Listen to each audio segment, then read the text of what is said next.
Dead on Arrival. Prologue. May 15th, 2005. Delivering the goods. Come on, man. Can't we just leave the package on the balcony? The short, stocky youth was trying to drag an item off the rental truck. No, we got specific orders to deliver the goods right to the apartment.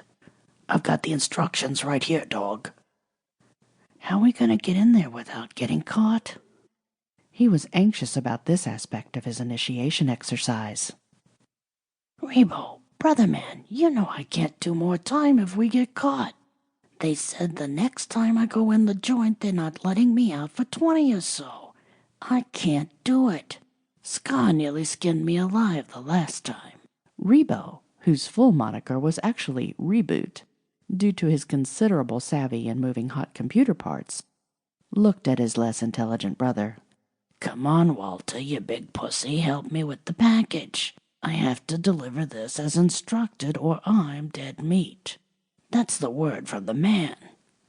I'll keep you out of the joint. Don't worry, we just have to convince the management of this here building that we got to get in there.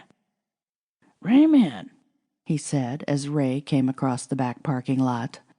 I got a quick job for you. Bidding starts at 50 and mum's the word. Interested? Ray, who knew the two boys loosely, was known to turn a blind eye when a business opportunity presented itself. Even if the opportunity was of a spurious nature, money talked in his book. Show me the color of your money and we'll talk. I don't need details. It's better I don't know.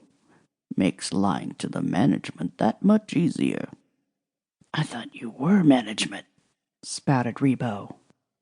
Word got out that I did time, and the best I could get from this gig is assistant super, no cash handling. But hey, let me worry about Jerry. I'll get around him. Now what do you need? May 16th, 2005. Finding the package.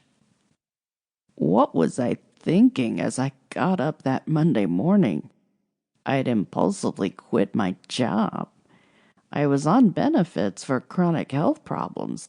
However, I was employed part-time as an office temp. The placement I'd been on just didn't work out. Guess I'm just too soft-hearted to deal with the deadbeats calling in begging for mercy at the collection agency I'd been assigned to. I woke up with the sudden fear that despite my best efforts in budgeting that I would have to do something to keep my financials afloat. All those worries were put on the back burner when I tripped over the dead body in the middle of my living room. What the hell?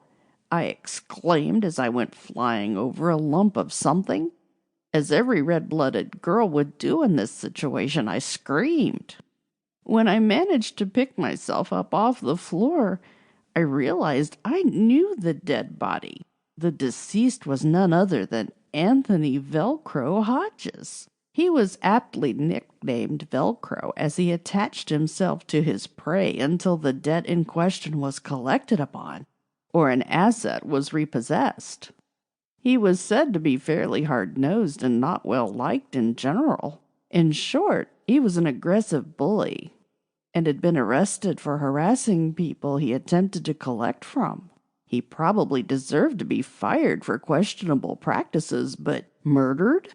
As my sniffer doesn't usually work properly first thing in the morning until I get that first pot of coffee going, it didn't even really occur to me that something smelled bad. Well, not bad per se, more like something rotting. What I had assumed was fermenting overripe fruit, perhaps I'd left my bananas out too long, was, in reality, Anthony. I went around opening windows and the balcony doors just as my gag reflexes were kicking in. Too late, and I hurled my first cup of coffee out onto the patio. Maybe it wasn't just the smell, but the shock of seeing a body in the middle of my living room and the realization that my personal space had been grossly violated. The only two people that had keys besides me were Jerry and Ray, the supers. I immediately thought this was one of Jerry's practical jokes, but where did he get the stiff? To keep listening to this audiobook, I've left you a link in the description so you can do it, at no cost thanks to Audible's 30-day free trial.